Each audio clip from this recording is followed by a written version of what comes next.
जरूरी सूचना है आप सभी स्टूडेंट्स के लिए। स्टडी फॉर सिविल सर्विसेज का Android app Google play store में आ चुका है, उसको प्लीज तुरंत इंस्टॉल कर लीजिए। और अगर आप स्टडी फॉर सिविल सर्विसेज के सिर्फ ऐप से कोई भी कोर्स, कोई भी पीडीएफ परचेस करते हैं तो उसमें अप्लाई कूपन, अगर आप ज्ञान सर जो है आप उसमें अप्लाई करते हैं, ये कूपन कोड है, तो उसमें 20% फीस तुरंत माफ हो जाएगी। मतलब 20% डिस्काउंट तुरंत उसमें लग जाएगा। ज्ञान सर लिखना है, नॉर्मली ज्ञान सर, स्मॉल लेटर में है सब कुछ, कोई स्पेस नहीं, कोई कॉलम नहीं, सिर्फ ज्ञान सर, GYANSIR। इस तरह से अगर कूपन कोड लगाते हैं आप ऐप में बाई करने से पहले, जो अप्लाई कूपन वाले में आता है, तो 20% का डिस्काउंट तुरंत मिलेगा। वीडियो देखिए। नमस्कार दोस्तों, स्वागत है आपका CSET प्रिपरेशन के इस चैनल पर। इस वीडियो में हम लोग MPPSC प्री एग्जाम में आए हुए CSET हिंदी के सभी प्रश्नों का डिस्कशन करेंगे। तो चलिए स्टार्ट करते हैं क्लास को। प्रश्न संख्या 61 दिया, ईंट से ईंट बजाना मुहावरे का अर्थ है। ईंट से ईंट बजाने का अर्थ होता है सब कुछ नष्ट कर देना। इसका सही उत्तर बनेगा विकल्प ए। दूसरा प्रश्न यहाँ पर दिया है, प्रतिफल में कौन सा समास है? तो प्रतिफल में समास है अव्ययी भाव, विकल्प बी इस प्रश्न का सही उत्तर होगा। प्रश्न संख्या 63, निम्नलिखित में से अशुद्ध, प्रश्न संख्या 63, निम्नलिखित में से शुद्ध शब्द छांटिए। देखिए वाल्मीकि लिखने का प्रयत्न किया गया है, तो इसमें जो सही विकल्प होगा विकल्प बी, वाल्मीकि वर्तनी एकदम शुद्ध है। प्रश्न संख्या 64, निम्नलिखित में से शुद्ध वर्तनी छांटिए। आशीर्वाद लिखने का प्रयास किया गया, आशीर्वाद का जो सही स्वरूप होगा विकल्प ए यहां पर सही हो जाएगा, आशीर्वाद। प्रश्न संख्या 65, पृथ्वी का पर्यायवाची शब्द है। पृथ्वी का सही पर्यायवाची 4 विकल्पों में से उर्वी होगा, तो इसका सही अर्थ होगा उर्वी, विकल्प ए। प्रश्न संख्या 66, आगामी का विलोम शब्द है। आगामी का मतलब अगला होता है, तो इसका विलोम हो जाएगा विगत, विकल्प सी इस प्रश्न का उत्तर बनेगा। प्रश्न संख्या 67 दिया है, अल्पज्ञ का विलोम होगा। अल्पज्ञ का सही विलोम होता है बहुज्ञ, विकल्प सी इस प्रश्न का उत्तर बनेगा। प्रश्न संख्या 68, इच्छा का पर्यायवाची शब्द नहीं है। इहा, आवांछा, इप्सा तीनों होता है, उल्लास इच्छा का पर्यायवाची नहीं होगा, विकल्प डी इस प्रश्न का सही उत्तर है। प्रश्न संख्या 69 दिए, अमी का पर्यायवाची शब्द है। अमी का पर्यायवाची होता है अमृत, विकल्प ए इस प्रश्न का उत्तर बनेगा। नेक्स्ट क्वेश्चन नंबर 70, वामांगी का पर्यायवाची शब्द है। वामांगी का पर्यायवाची होता है पत्नी, विकल्प ए इस प्रश्न का उत्तर बनेगा। प्रश्न संख्या 71, किसी गलती पर दुखी होने को कहते हैं। गलती पर दुखी होने को खेद कहते हैं, विकल्प सी इस क्वेश्चन का उत्तर होगा। प्रश्न संख्या 72, निम्नलिखित में से शुद्ध वाक्य छांटिए। ईश्वर के अनेकों रूप है। देखिए अनेक बहुवचन होता है, तो ये गलत हो जाएगा। मैं अगले साल यहाँ पढ़ता था, पिछले साल पढ़ता था, बाजार में भारी भरकम भीड़ जमा थी, ये भी गलत है। इसका सही स्वरूप होगा, मुझे उपर्युक्त शर्तें स्वीकार हैं, विकल्प डी। प्रश्न संख्या 73, भव का अनेकार्थ शब्द नहीं है। तो भव का अनेकार्थ कुशल होता है, महादेव होता है, संसार होता है, विकल्प डी प्रश्न का उत्तर बनेगा सम्मान। प्रश्न संख्या 74, जिसके बिना काम न चल सके वह शब्द है। जिसके बिना काम न चल सके वो अपरिहार्य होता है, विकल्प सी इसका उत्तर हो जाएगा।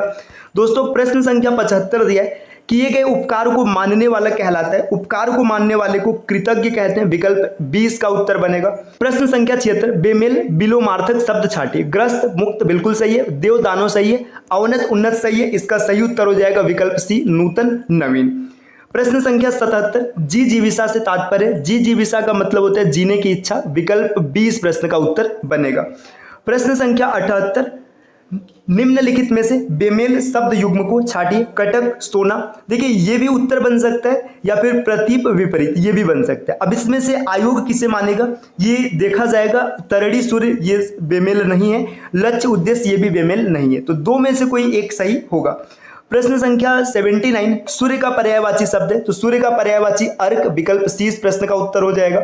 प्रश्न संख्या 80 दिया है, अनुरक्ति का विलोम है। अनुरक्ति का विलोम विरक्ति होता है, विकल्प 20 का उत्तर बनेगा।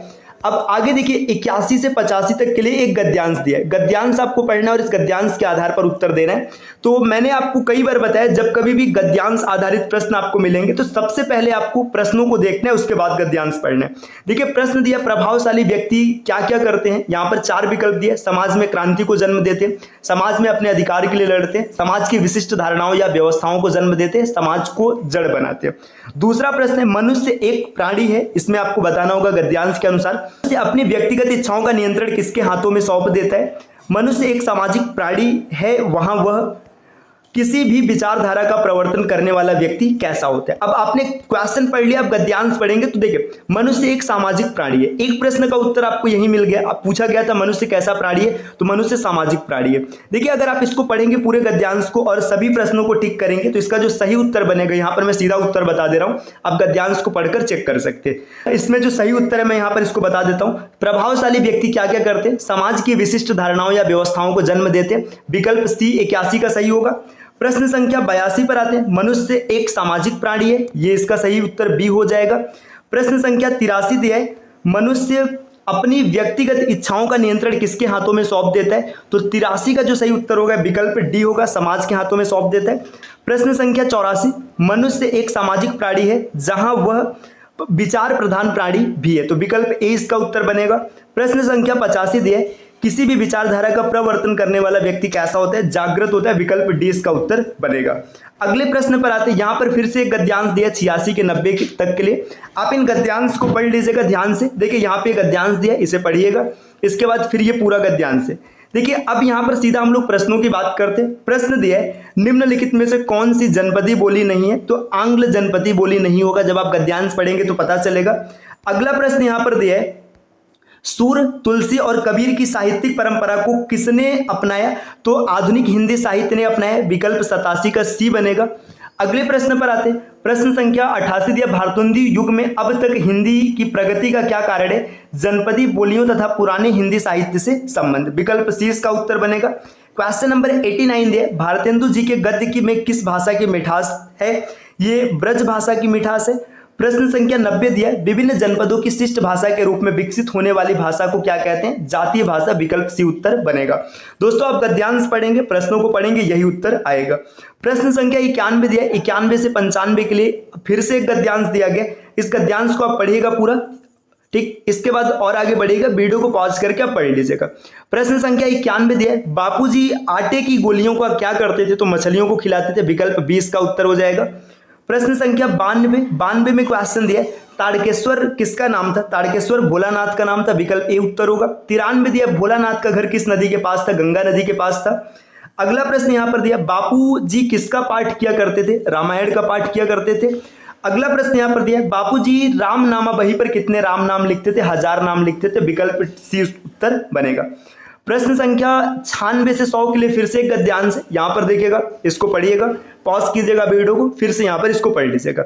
अब प्रश्न दिया है, परशुराम के साथ संवाद के अवसर पर लक्ष्मण में कौन सा भाव दिखाई पड़ता है, तो परशुराम के समय संवाद के समय लक्ष्मण में चपलता का भाव दिखाई पड़ता है, विकल्प डी उत्तर बनेगा।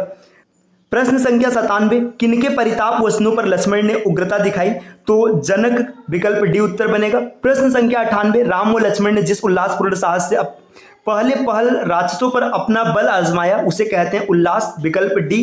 प्रश्न संख्या 99 दिया, जिन परिस्थितियों के बीच वीर जीवन निर्वाह का विकास होता है उनकी परंपरा का निर्वाह हमें किसके चरित्र में दिखाई पड़ता है, राम के चरित्र में, विकल्प 20 उत्तर बनेगा। प्रश्न संख्या 100 है, राम और लक्ष्मण ने बाल्यावस्था में किस ऋषि से अस्त्र शिक्षा प्राप्त की थी, विश्वामित्र, विकल्प सी उत्तर बनेगा। तो दोस्तों ये कुल 40 प्रश्न रहे जो एमपीपीएससी एग्जाम में आए थे हिंदी में। तो 40 प्रश्नों में कितने क्वेश्चंस आपके सही बने आप कमेंट करके जरूर बताइएगा। पेपर आसान था, आप यहीं से सी सेट आसानी से क्लियर कर सकते हैं। चलिए दोस्तों, और प्रश्न मैथ, रीजनिंग और इंटरपर्सनल स्किल के हम लोग अगली क्लास में डन करेंगे। मिलते हैं आपसे नेक्स्ट वीडियो में, तब तक के लिए नमस्कार।